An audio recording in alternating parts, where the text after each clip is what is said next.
Basig dito ni sa bukid yun niya ba?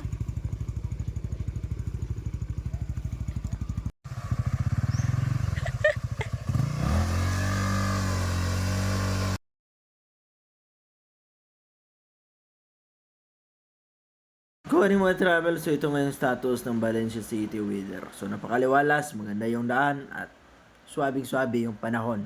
At kita nyo naman, yung panahon natin dito, walang indikasyon ng ulan mga travel. By the way, sana hindi nyo din kalimutan sa pag-subscribe sa ating munting channel. Baka naman mga travel. At dito makita nyo mga travel, ay nag-blink yung ating EBS indicator. Warning na siguro may problema sa sensor. Mga travel, baka naman na-subscribe sa aking channel. So, salamat by the way sa ating mga subscriber at nahit na natin yung 3,000 watch hour sa short video. Pero yung iba, hindi pa mga travel.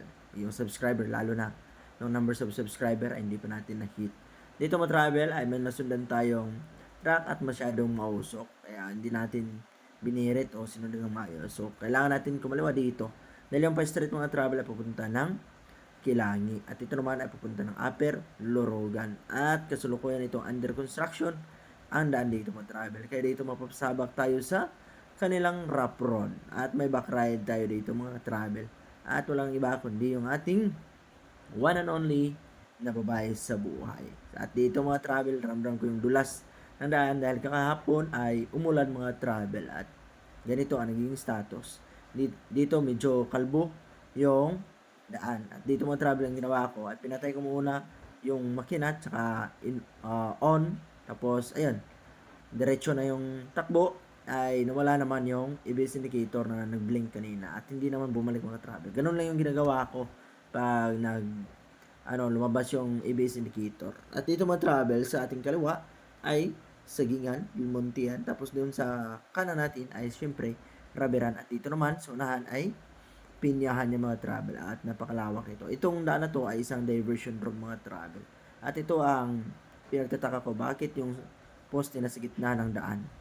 So, iwan ko, sila na makapagpaliwanag ng mga travel. At dito, kailangan natin dumiretso. At dito ng mga travel ang magiging malaking challenge natin o magiging hamon sa pagbiyahe natin ngayon. At pasensya na kung medyo foggy yung aking camera dahil ito ay pinalitan ng mga travel at hindi na original at ganito nangyari. So, ngayon, yung kasama ko, ay ayun, naglakad ng mga travel at tayo ay naiwan dito. So, kailangan natin tong labanan, ang putik na to, dahil kung hindi, ay maiiwan tong motor natin. So, ang ginawa ko dito mga travel ay pawang dandahan lang, konting piga, tsaka urong, piga, at minsan ginagalaw ko alalay ng paa, pwersa ng paa, yan, tinitignan ko yung status ng gulong, kung anong pwesto. Dito mga travel, inalog-alog ko lang para sa ganun ay makakuha ng friction yung gulong. Para sa ganun ay mapakapit at mapagulong ng maayos mga travel. O, dito, tinawag ko yung kasama ko na magpa-video muna ako para sa ganun ay may second person view kayo kung ano talaga nangyari. So, dito mga travel ay nailabas na pero ito yung totoong istorya. So, dito mga travel ay talagang dinandahan ko lang yung pagpaangat ng motor to. Ito yung kagandahan ng Winner Rakes dahil basta hindi mo lang biglain mga travel. Yung baga tamang piga lang. Kailangan mo lang ipagulong ng paunti-unti yung gulong ni Winner Rakes ay kaya niyang umakyat talaga. At hindi madaling magbara yung kanya mga, lalo na yung front fender mga travel ay hindi talaga madaling mabarahan ng putik. Yun ang kagandahan dahil malapad siya mga travel. At dito, diniretso ko na to mga travel. Medyo tarik na travel kaya yung kasama ko ayun tumakbo na yung one and only na babae ko yung mga travel tumatakbo tila ba hinahabol ng aso. Pasensya na dahil yung gulong natin ay hindi kaya baka ano pang mangyari mabuti na yung maging sigurado at hindi naman masyadong malayo yung kanyang nilakan dahil dito mga travel ay talaga madulas to lalo't ito ay madaling umaga pa hindi pa masyadong tuyo yung daan kaya ito, by God's grace, nakaabot kami sa aming paroroonan at hindi namin nakalain na mapasubo kami ulit sa ganitong daan. So, ayan, subo ulit yung Winrex natin mga travel. At may mga kasama ko dito, taga Upper Lorogan, big shoutout sa kanila, yung naka-reader, Xarim, at yung iba pa. Hindi ko kilala sila, bawat isa, bawat pangalan, pero big shoutout sa kanila mga travel. At ito naman yung ating motor. Ito yung kagandahan pag medyo malapad yung gulong mo. Dahil hindi masyadong madali may baon.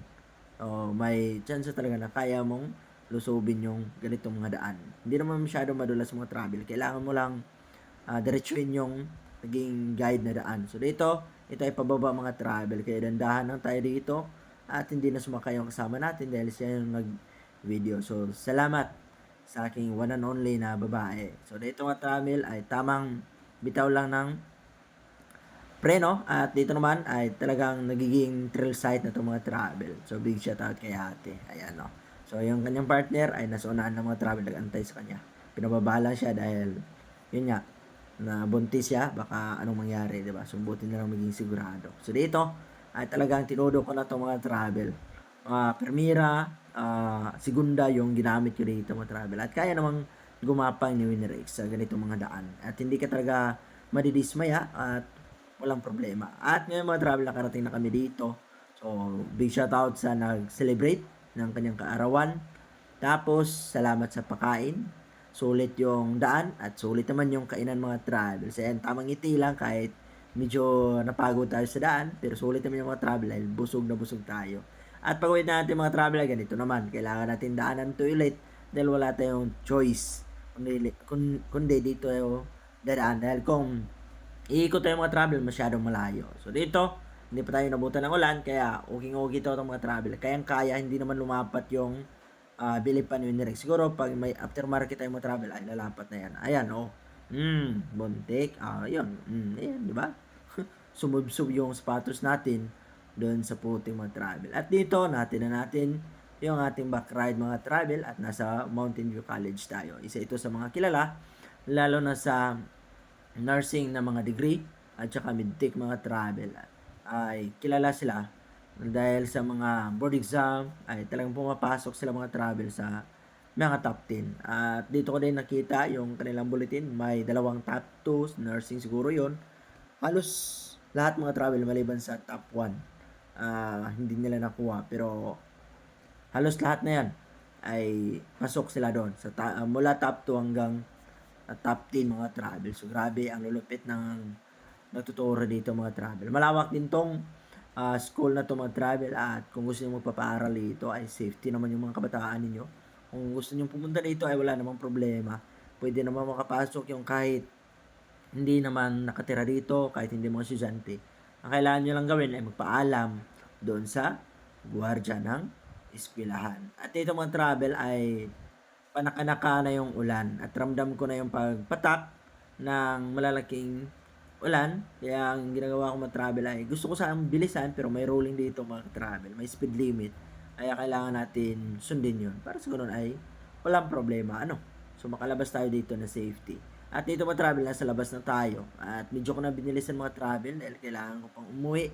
Kailangan ko pang pumunta doon sa aking pupuntahan para siguro ay may matulugan ako. At dito may nakasabay akong RS na slim mugs na yan. Ay, hindi yan, naka-rim na mga travel. At ang bilis noon mga travel.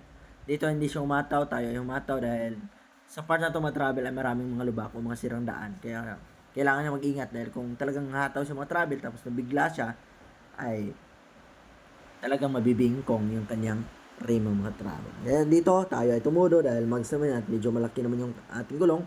So, walang problema kung sakaling malubak. Kaya tinuloy ko na ito mga travel dahil ang gusto ko ay hindi ako abutan ng ulan dahil wala akong raincoat. By the way, bago ito matapos ang lahat, itong ating video, ulit gusto ko magpasalamat sa lahat ng sumuporta sa akin sa YouTube ko, sa pagpanood, pag-subscribe. So, sana yung ating mga viewers, sana naman ay suportahan rin ito sa pamamagitan ng pag-subscribe. Dito mga travel, ay kailangan ko munang huminto dahil talagang malakas na yung buhos ng ulan. Kailangan ko huminto dito sa waiting shed na to. At dito mga travel, kailangan ko ng bilisan dahil medyo humina yung ulan at itinodo ko na yung takbuhan mga travel. Pero, syempre, speed according to our kakayahan. Ganun na ba yan? Basta yun na yun. Dahil yung ulan mga travel ay sumusunod sa atin. So, kailangan natin bilisan ng konti itong ating speed para sa ganun ay hindi tayo talaga abutan. Dahil ito sa part na ito mga travel ay wala namang ulan. Malayo siya sa ulan. Pero hindi natin alam dahil yung ulan mga travel ay napakabilis. Hindi natin minsan namamalayan na yun. Bigla na lang pumatak yung mga ulan na yun. At yun, mababasa na tayo lalo pag wala tayong raincoat mga travel. And dito mga travel ay binis-bilisan ko ng konti dahil medyo malayo pa yung pupuntahan ko mga travel.